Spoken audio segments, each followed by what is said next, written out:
যে ব্যক্তি এটা শিখতে পারেন, যে ব্যক্তি এটার উপর জয়লাভ করতে পারেন, তিনি হলেন সব থেকে বেশি শক্তিশালী, সব থেকে বেশি বীর এবং সব থেকে বেশি পরাক্রমী ব্যক্তি। আমরা সকলে এই সংসারকে পাল্টাতে চাই। তার জন্য প্রথম পদক্ষেপ আপনাকে নিতে হবে, নিজেকে দোষমুক্ত করতে হবে। যদি মানুষ নিজের অন্তরের দোষ বুঝতে পারেন এবং নিজেকে দোষমুক্ত করতে পারেন, তাহলে এই সংসার নিজে থেকেই দোষমুক্ত হয়ে যাবে, তাই না?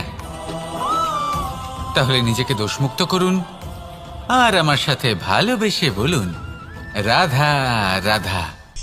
মানুষের জীবন সবসময় ন্যায় আর অন্যায়ের মাঝে ঘুরপাক খেতে থাকে। প্রত্যেক মানুষের মনে হয় কোথাও না কোথাও তার সাথে অন্যায় হচ্ছে। কেউ বলেন যে ভাগ্য আমার সাথে অন্যায় করেছে, কেউ আবার বলেন এই সংসার আমার সাথে অন্যায় করেছে। আর প্রত্যেকেই ন্যায় বিচার চাইতে বৈঠক দাবি করে বসেন। কখনো এই বিচার গৃহে যান, আবার কখনো ওই বিচার গৃহে। যদি সত্যি কথা বলি, এই সংসারের সব থেকে বড় বিচার গৃহ আপনার কাছেই রয়েছে, আপনার মন। আপনার মনই হলো সব থেকে বড় বিচার গৃহ। এ খুব ভালো করেই জানে কি শুদ্ধ আবার কি অশুদ্ধ, এর শুভ অশুভর জ্ঞান রয়েছে, এ সব জানে। দেখতে গেলে প্রত্যেকটা মানুষ যদি নিজের মনের কথা শোনেন, তাহলে তিনি ভালোভাবেই বুঝতে পারবেন তিনি কি উচিত করেছেন আর কি অনুচিত। দিনে একবার রাত্রের নিদ্রায় যাওয়ার পূর্বে নিজের সাথে বসুন, চোখ বন্ধ করুন আর বিচার করুন আজ আপনি কি উচিত করেছেন আর কি অনুচিত। আপনার মন সঠিক বিচার তখনই করে দেবে। আসুন আমার সাথে ভালোবেসে বলুন, রাধা রাধা। আপনি কখনো কোনো পাথরের বুক চিরে বয়ে চলা কোনো নদী দেখেছেন? পাথর নদীর সামনে নত হয়ে যায়, তাকে বাধা দিতে চেষ্টা করে কিন্তু কখনো বাধা দিতে পারে না। এই নদী হলো ততটাই শক্তিশালী, কিন্তু এর আরম্ভ কোথা থেকে হয়?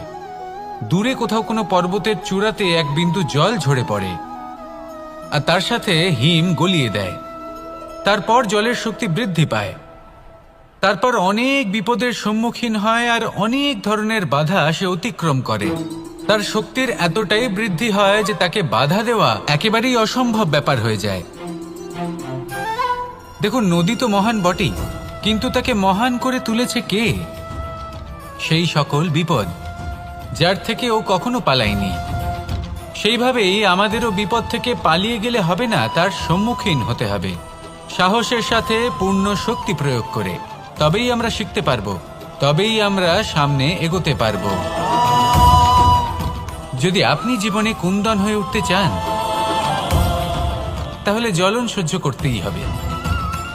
আসুন আমার সাথে ভালোবেসে বলুন, রাধা রাধা। এ হলো গোলাপ ফুল।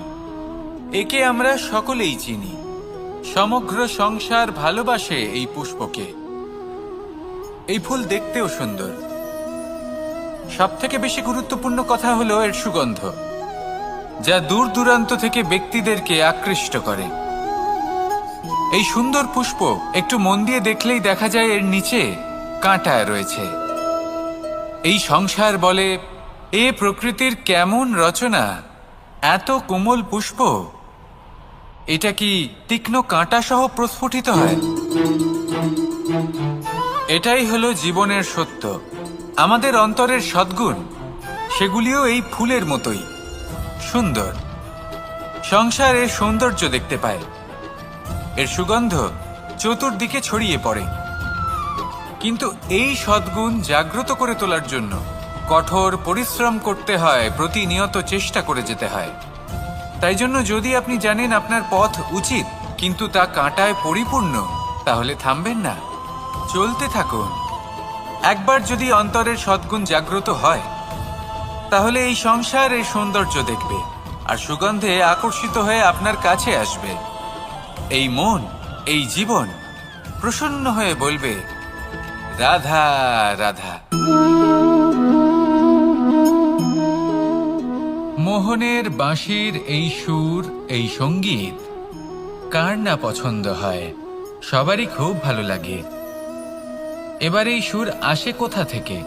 কেউ বলবেন কৃষ্ণের হৃদয় থেকে।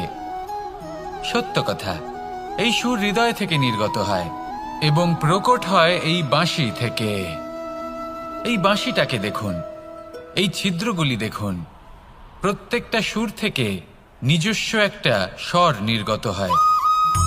এবার যে ব্যক্তি এই সমস্ত সুর এবং স্বর বুঝতে পারেন, এতে নিপুণ, তিনি এই বাঁশির দ্বারা যে সুর নির্গত করবেন তা তো মধুর অবশ্যই হবে। এবার জীবনের সাথেও কিছুটা এরকমই ঘটে। জীবনের কিছু নীতি থাকে, অর্থ, কুটুম্ব এবং আধ্যাত্মিক। যদি জীবনের প্রত্যেকটা মুহূর্ত সুখময় হয় এরকম আপনি চান, তাহলে এই তিনটি নীতিতে আপনাকে নিপুণ হতে হবে।